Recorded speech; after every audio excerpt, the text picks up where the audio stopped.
सोचिए, भारत के सबसे बड़े और सबसे भरोसेमंद कारोबारी समूहों में से एक टाटा ग्रुप के भविष्य का फैसला ही अगर एक कानूनी पेच में फंस जाए तो क्या होगा। क्योंकि इस वक्त टाटा ग्रुप में सिर्फ एक चेयरमैन के जाने की कहानी नहीं चल रही है, बल्कि उससे कहीं ज्यादा बड़ा सवाल खड़ा होता दिखाई दे रहा है कि अगला चेयरमैन कौन चुनेगा और उस फैसले में किसकी कितनी ताकत होगी। दरअसल टाटा सन्स के चेयरमैन जो अभी के हैं एन चंद्रशेखरन ने साफ तौर पर कह दिया है कि वो फरवरी 2027 में अपना मौजूदा कार्यकाल खत्म होने के बाद दोबारा चेयरमैन बनने की कोशिश नहीं करेंगे और इसी के साथ टाटा सन्स के अगले चेयरमैन की तलाश शुरू होनी है। लेकिन इस सक्सेशन प्रोसेस के ठीक पहले टाटा ट्रस्ट के सामने एक बड़ी कानूनी अड़चन खड़ी हो गई है।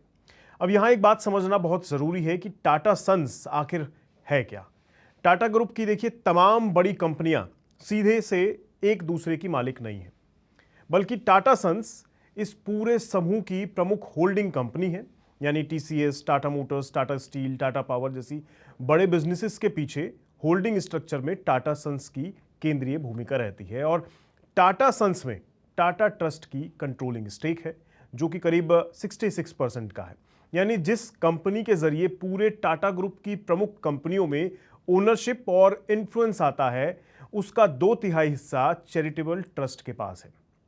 इसलिए टाटा सन्स के बोर्ड और चेयरमैन से जुड़े बड़े फैसलों में टाटा ट्रस्ट की भूमिका बेहद इंपॉर्टेंट हो जाती है।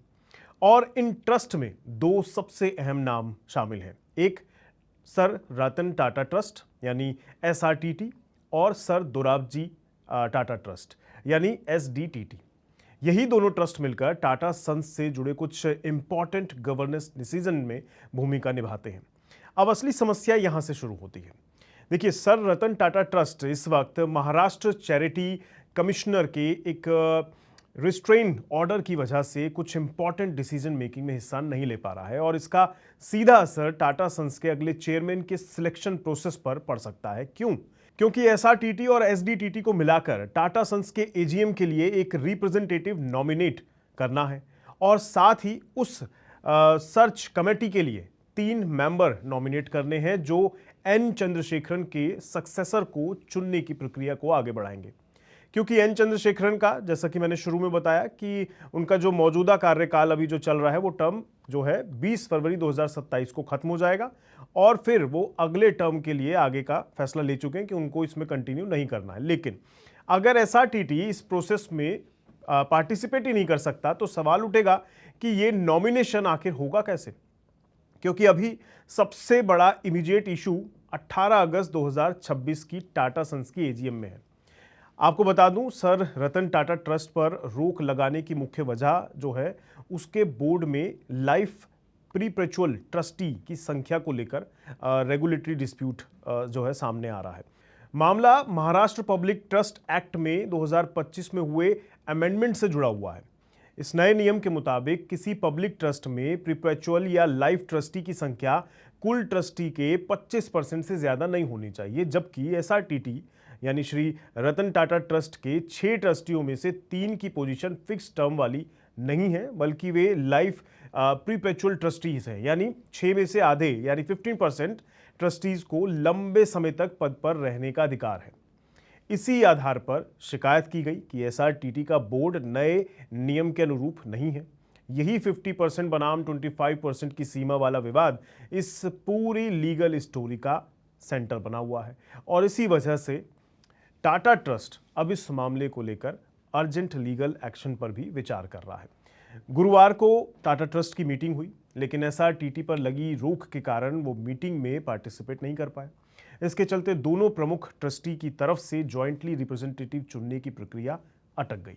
टाटा ट्रस्ट ने कहा कि वो टाटा सन्स के आर्टिकल ऑफ एसोसिएशन के मुताबिक जल्द से जल्द सिलेक्शन कमेटी बनाने की प्रक्रिया शुरू करना चाहता है ताकि नए चेयरमैन के लिए कैंडिडेट रिकमेंड किए जा सके। लेकिन इसके लिए SRTT की पार्टिसिपेशन और कोरम का सवाल बड़ा इंपॉर्टेंट बना हुआ है। अब यहां एक और बड़ा ट्विस्ट है। टाटा सन्स की AGM अगले मंगलवार होने वाली है, लेकिन अगर टाटा ट्रस्ट की जरूरी कोरम नहीं होती है पूरी, नहीं मिल पाता है कोई, तो एजीएम को आगे भी बढ़ाना पड़ सकता है, वो उनकी मजबूरी हो सकती है। रिपोर्ट्स के मुताबिक टाटा ट्रस्ट पहले महाराष्ट्र चैरिटी कमिश्नर से अर्जेंट रिलीफ लेने की कोशिश कर सकता है, और अगर वहां से समाधान नहीं मिलता तो बॉम्बे हाई कोर्ट का दरवाजा भी खटखटाया जा सकता है। यानी टाटा ग्रुप जैसे विशाल कॉर्पोरेट एम्पायर में अगला चेयरमैन चुनने की प्रक्रिया अब सिर्फ बोर्ड रूम डिस्कशन नहीं रह गया है, बल्कि ये मामला रेगुलेटरी और लीगल प्रोसेस तक पहुंच चुका है। और इस पूरे मामले को सिर्फ एन चंद्रशेखरन की एग्जिट के तौर पर नहीं देखा जा सकता, और देखना गलत होगा, क्योंकि असली मुद्दा टाटा ग्रुप के पावर स्ट्रक्चर का है। एक तरफ टाटा सन्स का प्रोफेशनल मैनेजमेंट है, जिसने पिछले करीब एक दशक में ग्रुप को बड़े ट्रांसफॉर्मेशन से गुजारा है। दूसरी तरफ टाटा ट्रस्ट है, जिनके पास टाटा सन्स में कंट्रोलिंग स्टेक है और जो ग्रुप के ओनरशिप स्ट्रक्चर में बेहद अहम पोजीशन रखते हैं। ऐसे में चंद्रशेखरन के बाद आने वाले व्यक्ति जो भी होंगे, वो सिर्फ एक नए चेयरमैन नहीं होंगे, बल्कि वो आने वाले वर्षों में टाटा ग्रुप की स्ट्रैटेजी, इन्वेस्टमेंट और गवर्नेंस को प्रभावित करने वाला एक बेहद इंपॉर्टेंट इंसान होंगे। अब दिलचस्प बात यह है कि अगर एसआरटीटी की पार्टिसिपेशन जल्द बहाल नहीं हो पाती तो चेयरमैन सक्सेशन प्रोसेस में डिले हो सकता है। वहीं अगर चैरिटी कमिश्नर से राहत मिल जाती है तो टाटा ट्रस्ट सिलेक्शन कमेटी बनाने और सक्सेसर की तलाश को तेजी से आगे बढ़ाया जा सकता है। इसलिए आने वाले कुछ दिन टाटा ग्रुप के लिए बेहद इंपॉर्टेंट होने वाले हैं। अब बड़ा सवाल यही है कि एन चंद्रशेखरन के बाद टाटा सन की कमान आखिर किसके हाथ में जाएगी? क्या टाटा ट्रस्ट और टाटा सन्स के बोर्ड के बीच कंसेंसस आसानी से बन पाएगा, मेल मिलाप हो पाएगा इन चीज़ों को लेकर? क्या एसआरटीटी को डिसीजन मेकिंग में वापस लाने के लिए कोर्ट जाना पड़ सकता है? और क्या इस लीगल डिस्प्यूट का असर टाटा ग्रुप के बड़े स्ट्रैटेजिक डिसीजन पर भी पड़ेगा? फिलहाल इतना तो साफ है कि टाटा ग्रुप में लीडरशिप ट्रांजिशन शुरू हो चुकी है, लेकिन नए चेयरमैन की तलाश शुरू होने से पहले ही टाटा ट्रस्ट के भीतर एक ऐसे लीगल रोड ब्लॉक खड़े हो गए हैं जिसे हटाना अब सबसे पहली प्रायोरिटी बन चुका है। चेयरमैन वगैरह बाद में देखा जाएगा। फिलहाल के लिए इतना ही रखते हैं। मैं मिलूंगा आपसे अगली वीडियो में। आपके इस मुद्दे पर कोई विचार हो तो आप साझा कर सकते हैं। आज के लिए इतना ही। नमस्कार।